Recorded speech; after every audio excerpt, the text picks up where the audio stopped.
شادی کے پہلے چند دن نادیہ کے لیے کسی حسین خواب سے کم نہیں تھے۔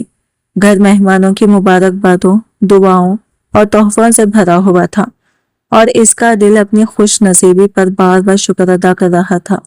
حماد بالکل ویسا ہی نکلا تھا جیسا اس نے ہمیشہ اپنے شریک حیات کے بارے میں سوچا تھا۔ نرم مزاج، باوقار اور اس کی ہر چھوٹی بات کا خیال رکھنے والا۔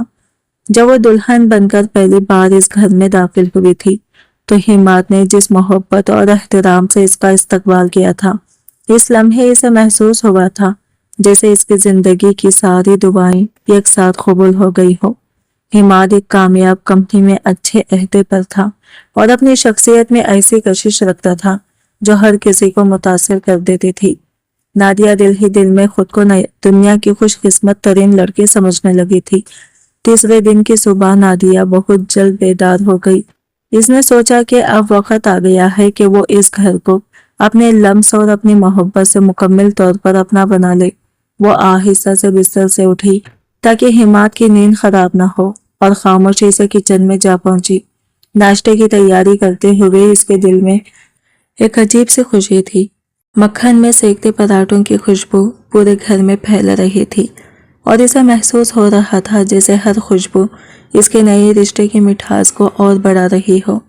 اس نے چائے بنائی، ٹرے سجائی اور مسکراتے ہوئے کمرے کی طرف چل دی۔ کمرے میں داخل ہوئی تو حماد بستر پر موجود نہیں تھا۔ غسل خانے سے پانی بہنے کی آواز آ رہی تھی۔ نادیہ نے خاموشی سے ٹرے میز پر رکھی اور کھڑکی کے پردے ہٹا دیے تاکہ صبح کی نرم دھوپ اندر آ سکے۔ چند لمحوں بعد حماد باہر آیا۔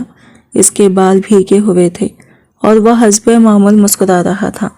نادیہ محبت سے اس کے قریب بڑھی تاکہ اس کے بال سنوار سکے، مگر جیسے ہی وہ اس کے قریب پہنچی، ایک انوکھی سی بو اس کے احساس سے ٹکرائی۔